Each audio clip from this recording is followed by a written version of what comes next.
بسم الله الرحمن الرحيم. الحمد لله الذي خلق السماوات والأرض وجعل الظلمات والنور ثم الذين كفروا بربهم يعدلون.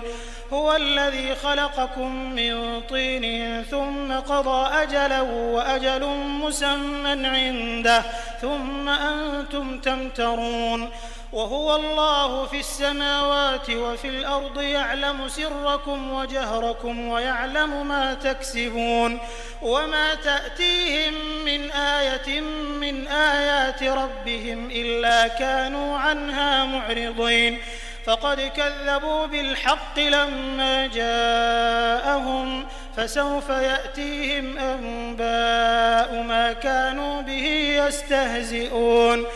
ألم يروا كم أهلكنا من قبلهم من قرن مكناهم في الأرض ما لم نمكن لكم وأرسلنا السماء عليهم مدرارا وجعلنا الأنهار تجري من تحتهم فأهلكناهم بذنوبهم وأنشأنا من بعدهم قرنا آخرين. ولو نزلنا عليك كتابا في قرطاس فلمسوه بأيديهم لقال الذين كفروا إن هذا إلا سحر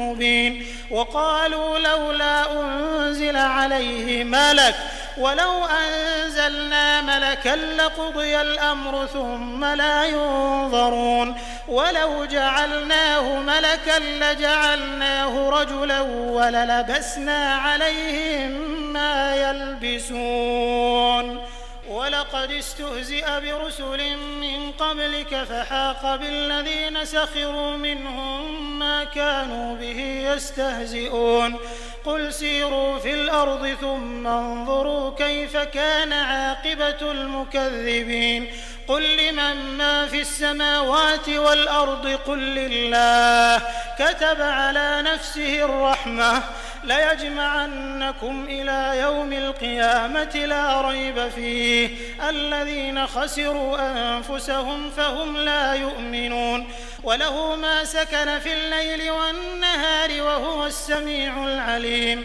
قل أغير الله أتخذ وليا فاطر السماوات والأرض وهو يطعم ولا يطعم. قل إني أمرت أن أكون أول من أسلم ولا تكونن من المشركين. قل إني أخاف إن عصيت ربي عذاب يوم عظيم. من يصرف عنه يومئذ فقد رحمه وذلك الفوز المبين. وإن يمسسك الله بضر فلا كاشف له إلا هو وإن يمسسك بخير فهو على كل شيء قدير. وهو القاهر فوق عباده وهو الحكيم الخبير. قل أي شيء أكبر شهادة قل الله شهيد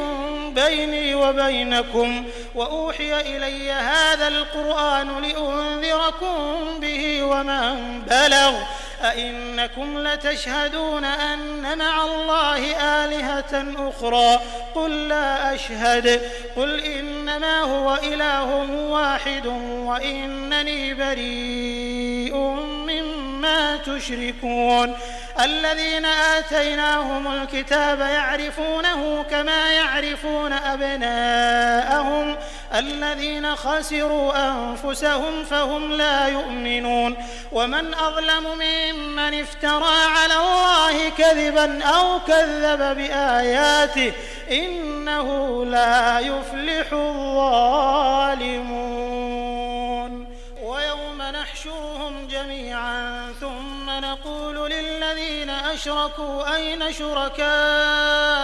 الذين كنتم تزعمون ثم لم تكن فتنتهم إلا أن قالوا والله ربنا ما كنا مشركين انظر كيف كذبوا على أنفسهم وضل عنهم ما كانوا يفترون ومنهم من يستمع إليك وجعلنا على قلوبهم أكنة أن يفقهوه وفي آذانهم وقرا وإن يروا كل آية لا يؤمنوا بها حتى إذا جاءوك يجادلونك يقول الذين كفروا إن هذا إلا أساطير الأولين وهم ينهون عنه وينأون عنه وإن يهلكون إلا أنفسهم وما يشعرون ولو ترى إذ وقفوا على النار فقالوا يا ليتنا نرد ولا نكذب بآيات ربنا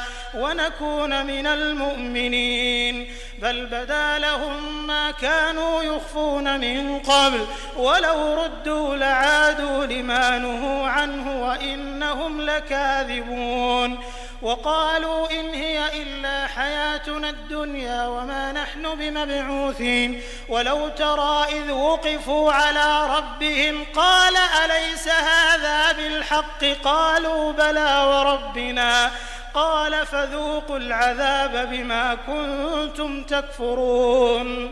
قد خسر الذين كذبوا بلقاء الله حتى إذا جاءتهم الساعة بغتة قالوا يا حسرتنا على ما فرطنا فيها وهم يحملون أوزارهم على ظهورهم ألا ساء ما يزرون وما الحياة الدنيا إلا لعب وله وللدار الآخرة خير للذين يتقون أفلا تعقلون قد نعلم إنه ليحزنك الذي يقولون فإنهم لا يكذبونك ولكن الظالمين بآيات الله يجحدون ولقد كذبت رسل من قبلك فصبروا على ما كذبوا وأوذوا حتى أتاهم نصرنا ولا مبدل لكلمات الله ولقد جاءك من نبأ المرسلين وإن كان كبر عليك إعراضهم فإن استطعت أن تبتغي نفقا في الأرض أو سلما في السماء فتأتيهم بآية ولو شاء الله لجمعهم على الهدى فلا تكونن من الجاهلين إنما يستجيب الذين يسمعون والموتى يبعثهم الله ثم إليه يرجعون وقالوا لولا نزل عليه آية من ربه قل إن الله قادر على أن ينزل آية ولكن أكثرهم لا يعلمون وما من دابة في الأرض ولا طائر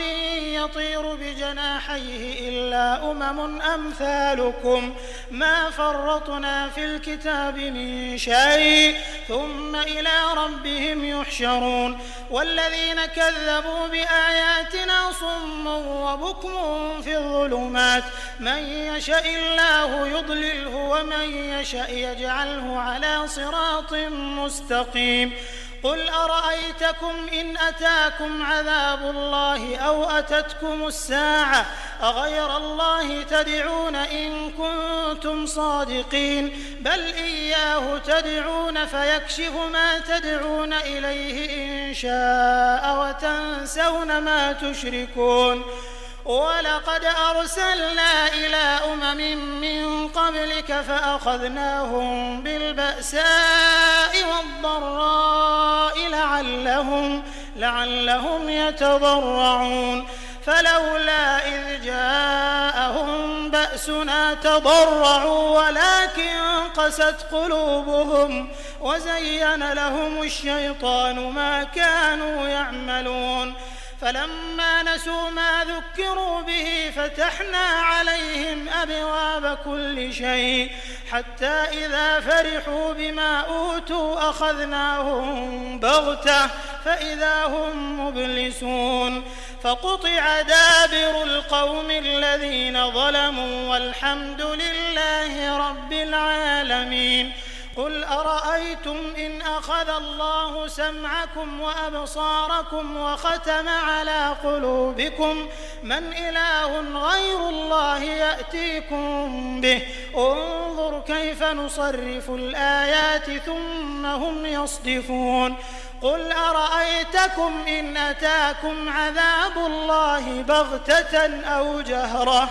هل يهلك إلا القوم الظالمون. وما نرسل المرسلين إلا مبشرين ومنذرين فمن آمن وأصلح فلا خوف عليهم ولا هم يحزنون. والذين كذبوا بآياتنا يمسهم العذاب بما كانوا يفسقون. قل لا أقول لكم عندي خزائن الله ولا أعلم الغيب ولا أقول لكم إني ملك إن أتبع إلا ما يوحى إلي قل هل يستوي الأعمى والبصير أفلا تتفكرون. وأنذر به الذين يخافون أن يحشروا إلى ربهم ليس لهم من دونه ولي ولا شفيع لعلهم يتقون. ولا تطرد الذين يدعون ربهم بالغداة والعشي يريدون وجهه ما عليك من حسابهم من شيء وما من حسابك عليهم من شيء فتطردهم فتكون من الظالمين. وكذلك فتنا بعضهم ببعض ليقولوا أهؤلاء من الله عليهم من بيننا أليس الله بأعلم بالشاكرين. وإذا جاءك الذين يؤمنون بآياتنا فقل سلام عليكم كتب ربكم على نفسه الرحمة أنه من عمل منكم سوءا بجهالة ثم تاب من بعده وأصلح فأنه غفور رحيم. وكذلك نفصل الآيات ولتستبين سبيل المجرمين. قل إني نهيت أن أعبد الذين تدعون من دون الله قل لا أتبع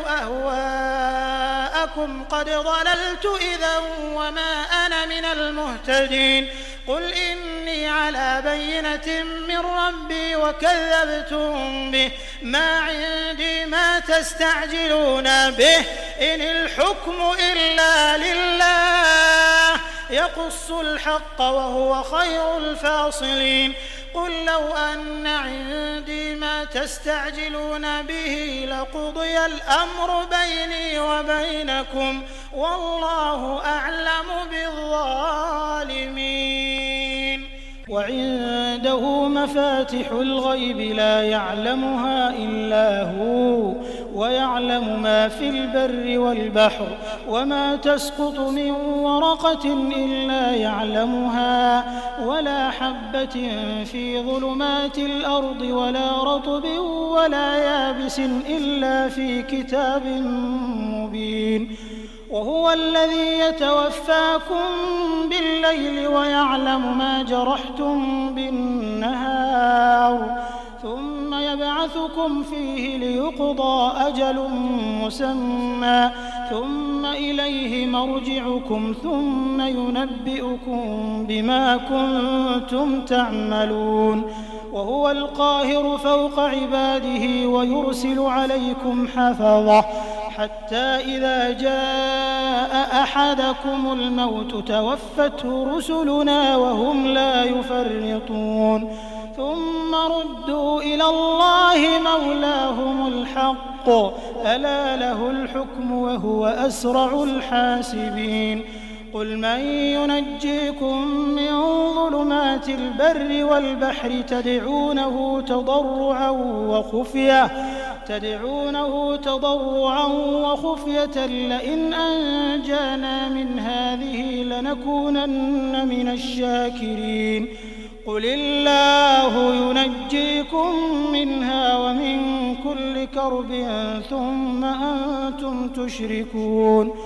قل هو القادر على أن يبعث عليكم عذابا من فوقكم أو من تحت أرجلكم أو يلبسكم شيعا ويذيق بعضكم بأس بعض انظر كيف نصرف الآيات لعلهم يفقهون وكذب به قومك وهو الحق قل لست عليكم بوكيل لكل نبأ مستقر وسوف تعلمون وإذا رأيت الذين يخوضون في آياتنا فأعرض عنهم حتى يخوضوا في حديث غيره وإما ينسينك الشيطان فلا تقعد بعد الذكرى مع القوم الظالمين وما على الذين يتقون من حسابهم من شيء ولكن ذكرى لعلهم يتقون وذر الذين اتخذوا دينهم لعبا ولهوا وغرتهم الحياة الدنيا وذكر به أن تبسل نفس بما كسبت ليس لها من دون الله ولي ولا شفيع وإن تعدل كل عدل لا يؤخذ منها أولئك الذين أبسلوا بما كسبوا لهم شراب من حميم وعذاب أليم بما كانوا يكفرون قل أندعو من دون الله ما لا ينفعنا ولا يضرنا ونرد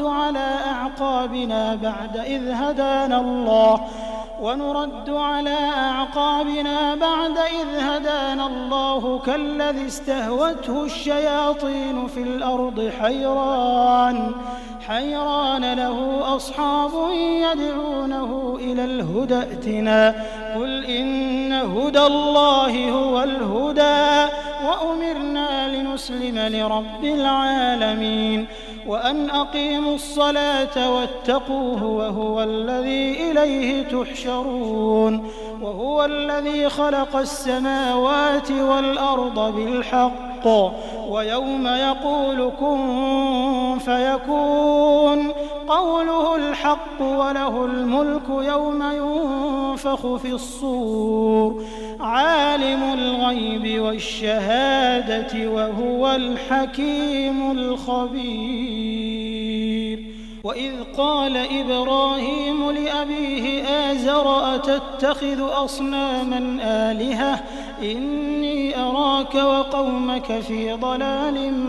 مبين وكذلك نري إبراهيم ملكوت السماوات والأرض وليكون من الموقنين فلما جن عليه الليل رأى كوكبا قال هذا ربي فلما أفل قال لا أحب الآفلين فلما رأى القمر بازغا قال هذا ربي فلما أفل قال لئن لم يهدني ربي لأكونن من القوم الضالين فلما رأى الشمس بازغة قال هذا ربي هذا أكبر فلما أفلت قال يا قوم إني بريء مما تشركون إني وجهت وجهي للذي فطر السماوات والأرض حنيفا وما أنا من المشركين وحاجه قومه قال أتحاجوني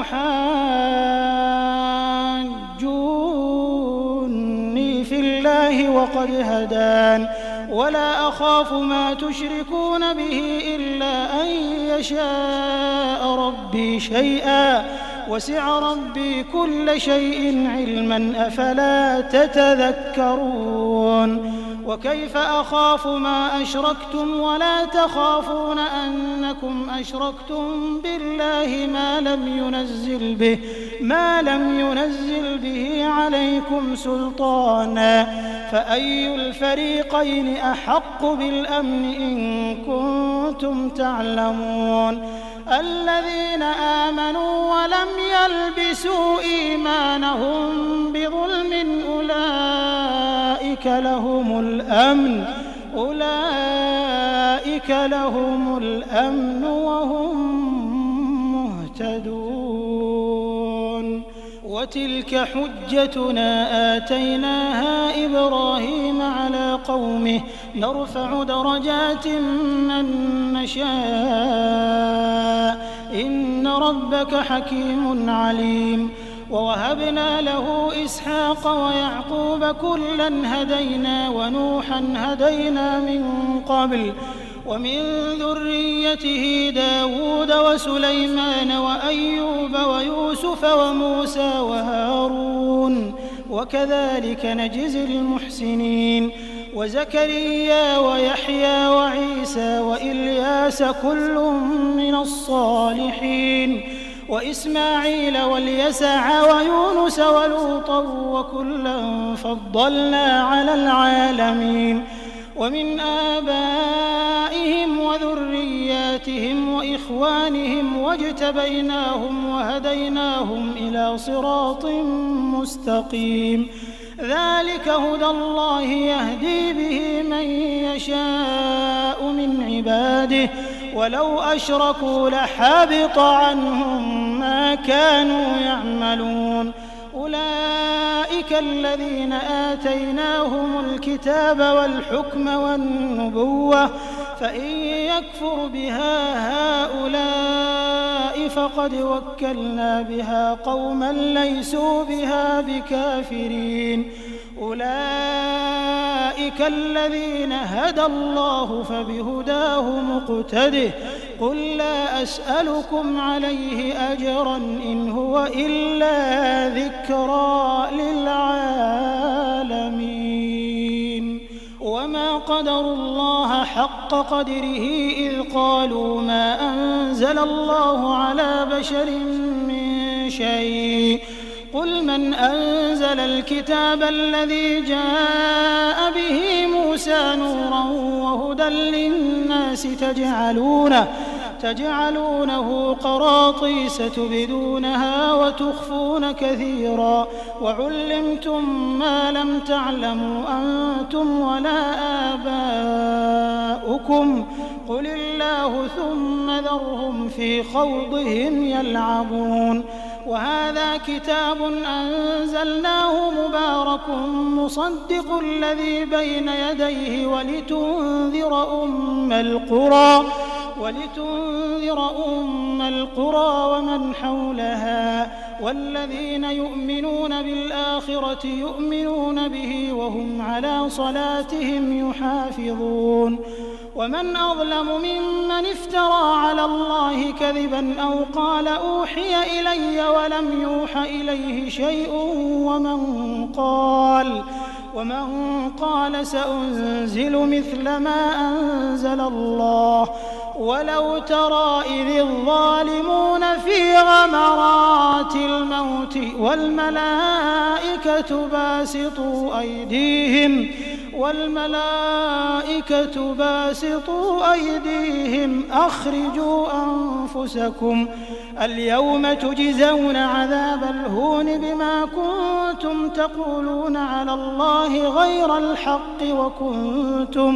وكنتم عن آياته تستكبرون ولقد جئتمونا فرادا كما خلقناكم أول مرة وتركتم ما خولناكم وراء ظهوركم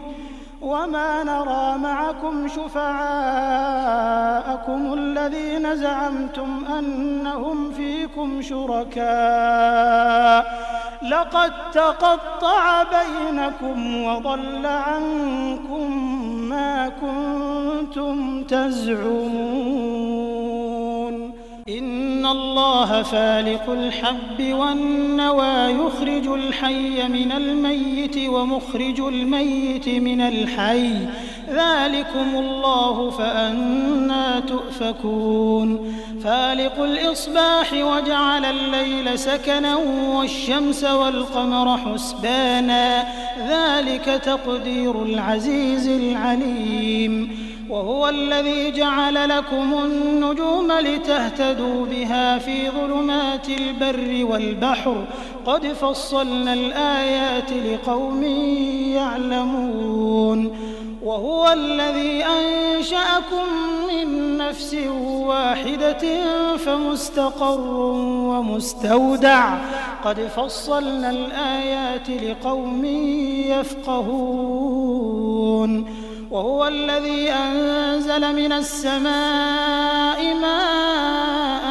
فأخرجنا به نبات كل شيء فأخرجنا منه خضرا نخرج منه حبا متراكبا ومن النخل من طلعها قنوان دانية وجنات من أعناب والزيتون والرمان مشتبها وغير متشابه انظروا إلى ثمره إذا أثمر وينعه إن في ذلكم لآيات لقوم يؤمنون وجعلوا لله شركاء الجن وخلقهم وخرقوا له بنين وبنات بغير علم سبحانه وتعالى عما يصفون بديع السماوات والأرض أنى يكون له ولد ولم تكن له صاحبة وخلق كل شيء وهو بكل شيء عليم ذلكم الله ربكم لا إله إلا هو خالق كل شيء فاعبدوه وهو على كل شيء وكيل لا تدركه الأبصار وهو يدرك الأبصار وهو اللطيف الخبير قد جاءكم بصائر من ربكم فمن أبصر فلنفسه ومن عمي فعليها وما أنا عليكم بحفيظ وكذلك نصرف الآيات وليقولوا درست ولنبينه لقوم يعلمون اتبع ما أوحي إليك من ربك لا إله إلا هو وأعرض عن المشركين ولو شاء الله ما أشركوا وما جعلناك عليهم حفيظا وما أنت عليهم بوكيل ولا تسبوا الذين يدعون من دون الله فيسبوا الله عدوا بغير علم كذلك زينا لكل أمة عملهم ثم إلى ربهم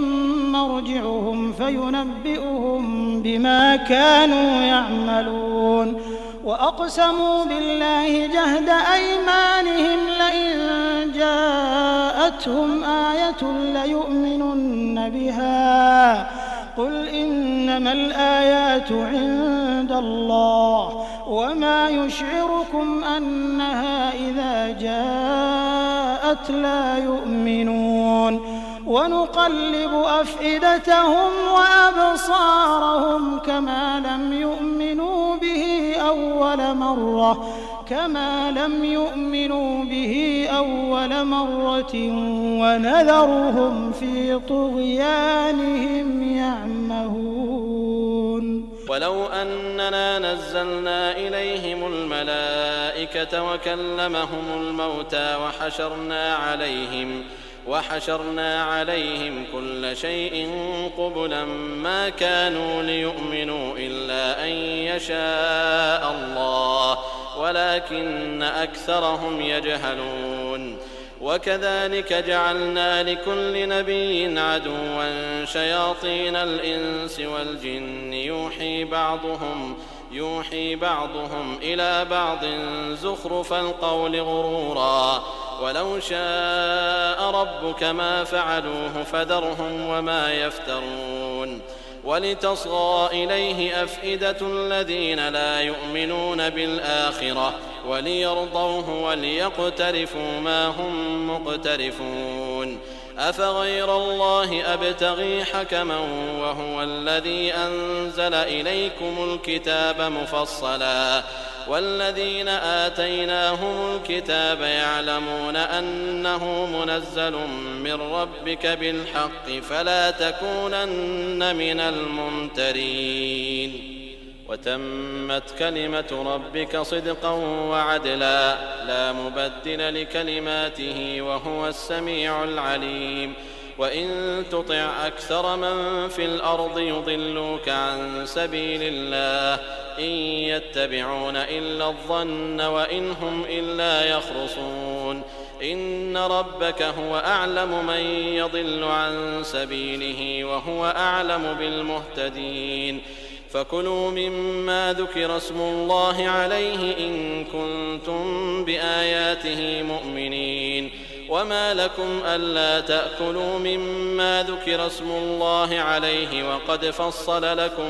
وقد فصل لكم ما حرم عليكم إلا ما اضطررتم إليه وإن كثيرا ليضلون بأهوائهم بغير علم إن ربك هو أعلم بالمعتدين. وذروا ظاهر الإثم وباطنه إن الذين يكسبون الإثم سيجزون بما كانوا يقترفون.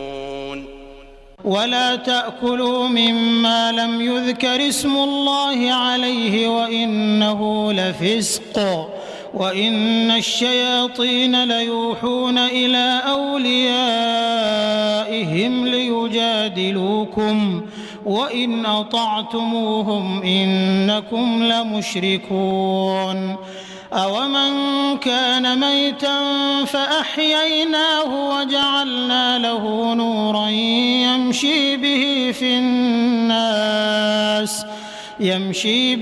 في الناس كمن مثله في الظلمات ليس بخارج منها كذلك زين للكافرين ما كانوا يعملون. وكذلك جعلنا في كل قرية أكابر مجرميها ليمكروا فيها وما يمكرون إلا بأنفسهم وما يشعرون. وإذا جاءتهم آية قالوا لن نؤمن حتى نؤتى مثل ما أوتي رسل الله الله أعلم حيث يجعل رسالته سيصيب الذين أجرموا صغار عند الله وعذاب شديد بما كانوا يمكرون. فمن يرد الله أن يهديه يشرح صدره للإسلام ومن يرد أن يضله يجعل صدره ضيقا حرجا كأنما يصعد في السماء كذلك يجعل الله الرجس على الذين لا يؤمنون. وهذا صراط ربك مستقيما قد فصلنا الآيات لقوم يذكرون. لهم دار السلام عند ربهم وهو وليهم بما كانوا يعملون. ويوم يحشرهم جميعا يا معشر الجن قد استكثرتم من الإنس وقال أولياؤهم من الإنس والإنس ربنا استمتع بعضنا ببعض وبلغنا أجلنا الذي أجلت لنا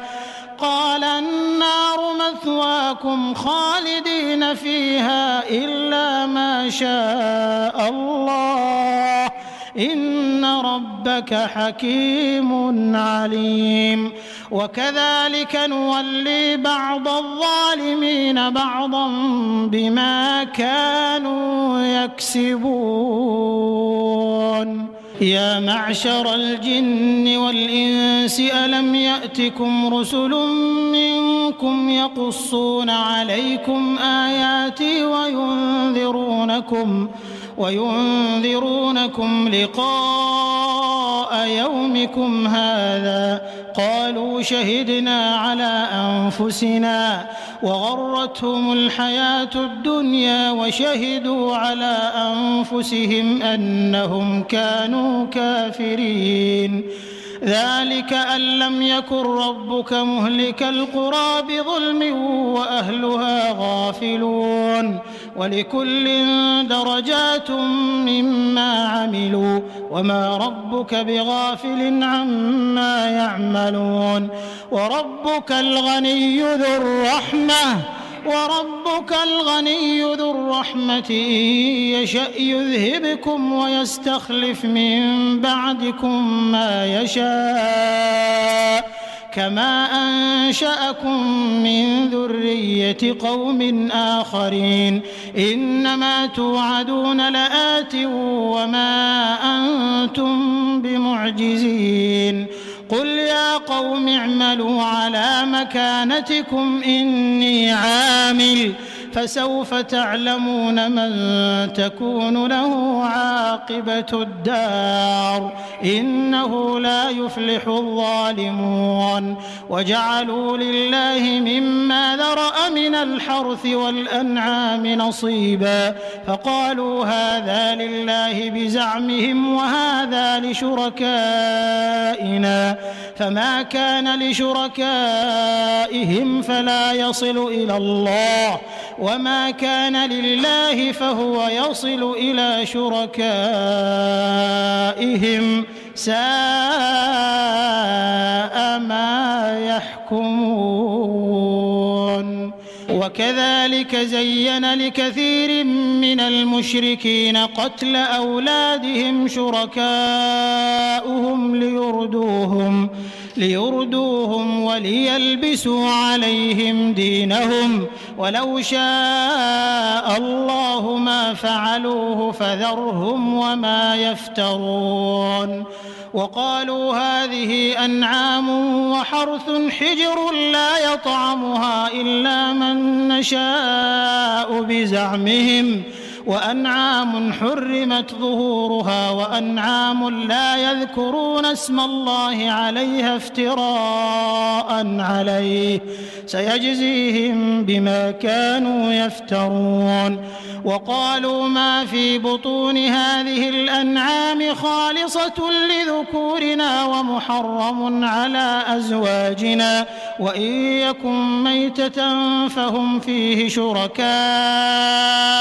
سيجزيهم وصفهم إنه حكيم عليم قد خسر الذين قتلوا أولادهم سفها بغير علم وحرموا ما رزقهم الله افتراء على الله قد ضلوا وما كانوا مهتدين وهو الذي أنشأ جنات معروشات وغير معروشات والنخل والزرع مختلفا أكله والزيتون والرمان متشابها وغير متشابه كلوا من ثمره إذا أثمر وآتوا حقه يوم حصاده ولا تسرفوا إنه لا يحب المسرفين ومن الأنعام حمولة وفرشا كلوا مما رزقكم الله ولا تتبعوا خطوات الشيطان إنه لكم عدو مبين 8 أزواج من الضأن 2 ومن المعز 2 قل الذكرين حرم أم الأنثيين أما اشتملت عليه أرحام الأنثيين نبئوني بعلم إن كنتم صادقين ومن الإبل 2 ومن البقر 2 قل الذكرين حرم أم الأنثيين أما اشتملت عليه أرحام الأنثيين أم كنتم شهداء إذ وصاكم الله بهذا فمن أظلم ممن افترى على الله كذبا ليضل الناس بغير علم إن الله لا يهدي القوم الظالمين قل لا أجد فيما أوحي إلي محرما على طاعم يطعمه إلا أن يكون ميتة أو دما مسفوحا أو لحم خنزير فإنه رجس أو فسقا أهل لغير الله به فمن اضطر غير باغ ولا عاد فإن ربك غفور رحيم وعلى الذين هادوا حرمنا كل ذي ظفر ومن البقر والغنم حرمنا عليهم شحومهما إلا ما حملت ظهورهما أو الحوايا أو ما اختلط بعظم ذلك جزيناهم ببغيهم وإنا لصادقون فإن كذبوك فقل ربكم ذو رحمة واسعة ولا يرد بأسه عن القوم المجرمين سيقول الذين أشركوا لو شاء الله ما أشركنا ولا آباؤنا ولا حرمنا من شيء كذلك كذب الذين من قبلهم حتى ذاقوا بأسنا قل هل عندكم من علم فتخرجوه لنا إن تتبعون إلا الظن وإن أنتم إلا تخرصون قل فلله الحجة البالغة فلو شاء لهداكم أجمعين قل هلم شهداءكم الذين يشهدون أن الله حرم هذا فإن شهدوا فلا تشهد معهم ولا تتبع أهواء الذين كذبوا بآياتنا والذين لا يؤمنون بالآخرة وهم بربهم يعدلون قل تعالوا أتل ما حرم ربكم عليكم ألا تشركوا به شيئا وبالوالدين إحسانا ولا تقتلوا أولادكم من إملاق نحن نرزقكم وإياهم ولا تقربوا الفواحش ما ظهر منها وما بطن ولا تقتلوا النفس التي حرم الله إلا بالحق ذلكم وصاكم به لعلكم تعقلون ولا تقربوا مال اليتيم إلا بالتي هي أحسن حتى يبلغ أشده وأوفوا الكيل والميزان بالقسط لا نكلف نفسا إلا وسعها وإذا قلتم فاعدلوا ولو كان ذا قربى وبعهد الله أوفوا ذلكم وصاكم به لعلكم تذكرون وأن هذا صراطي مستقيما فاتبعوه ولا تتبعوا السبل فتفرق بكم عن سبيله ذلكم وصاكم به لعلكم تتقون ثم آتينا موسى الكتاب تماما على الذي أحسن وتفصيلا لكل شيء وهدى ورحمة لعلهم بلقاء ربهم يؤمنون وهذا كتاب أنزلناه مبارك فاتبعوه واتقوا لعلكم ترحمون. أن تقولوا إنما أنزل الكتاب على طائفتين من قبلنا وإن كنا عن دراستهم لغافلين. أو تقولوا لو أنا أنزل علينا الكتاب لكنا أهدى منهم فقد جاءكم بينة من ربكم وهدى ورحمة فمن أظلم ممن كذب بآيات الله وصدف عنها. سنجزي الذين يصدفون عن آياتنا سوء العذاب بما كانوا يصدفون. هل ينظرون إلا أن تأتيهم الملائكة أو يأتي ربك أو يأتي بعض آيات ربك يوم يأتي بعض آيات ربك لا ينفع نفسا إيمانها لم تكن آمنت من قبل أو كسبت في إيمانها خيرا قل انتظروا إنا منتظرون. إن الذين فرقوا دينهم وكانوا شيعا لست منهم في شيء إنما أمرهم إلى الله ثم ينبئهم بما كانوا يفعلون. من جاء بالحسنة فله 10 أمثالها ومن جاء بالسيئة فلا يجزى إلا مثلها وهم لا يظلمون. قل إنني هداني ربي إلى صراط مستقيم دينا قيما ملة إبراهيم حنيفا وما كان من المشركين. قل إن صلاتي ونسكي ومحياي ومماتي لله رب العالمين لا شريك له وبذلك أمرت وأنا أول المسلمين. قل أغير الله أبغي ربا وهو رب كل شيء ولا تكسب كل نفس إلا عليها ولا تزر وازرة وزر أخرى ثم إلى ربكم مرجعكم فينبئكم بما كنتم فيه تختلفون. وهو الذي جعلكم خلائف الأرض ورفع بعضكم فوق بعض درجات ليبلوكم فيما آتاكم إن ربك سريع العقاب وإنه لغفور رحيم.